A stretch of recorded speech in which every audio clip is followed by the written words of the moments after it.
بسم اللہ الرحمن الرحیم۔ بلحاظ نسل یہ عرب تھے اور ان کا والد سنان بن مالک یا ان کا چچا سلطنت ایران کی طرف سے حاکم ابلا تھا۔ ان کی رہائش موصل کے متصل تھی۔ اہل روما نے اس علاقے پر حملہ کیا۔ اس وقت صہیب رضی اللہ تعالیٰ عنہ بہت ہی کم عمر تھے، پکڑے گئے۔ پھر قبیلہ کلب میں سے کسی نے ان کو خرید کر مکہ میں فروخت کر دیا۔ عبداللہ بن جدعان نے ان کو آزاد کر دیا۔ یہ مکہ ہی میں رہنے لگ گئے۔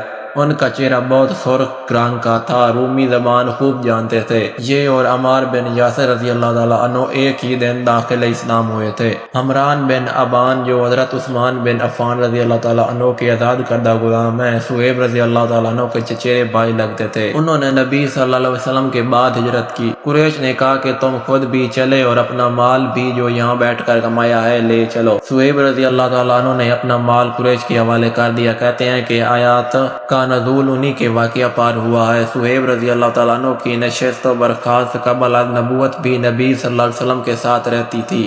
نبی علیہ الصلوۃ والسلام نے صہیب رضی اللہ تعالیٰ عنہ کی سابق الرومی، سلمان رضی اللہ تعالیٰ عنہ کو سابق فارس اور بلال اللہ تعالیٰ کو سابق الجشع فرمایا ہے۔ ایک حدیث میں ہے، نبی علیہ الصلوۃ والسلام نے فرمایا، جو کوئی اللہ پر اور قیامت پر ایمان رکھتا ہے وہ صہیب سے محبت کرے، ایسی محبت جیسی والدہ کو اپنے بچوں سے ہوتی ہے۔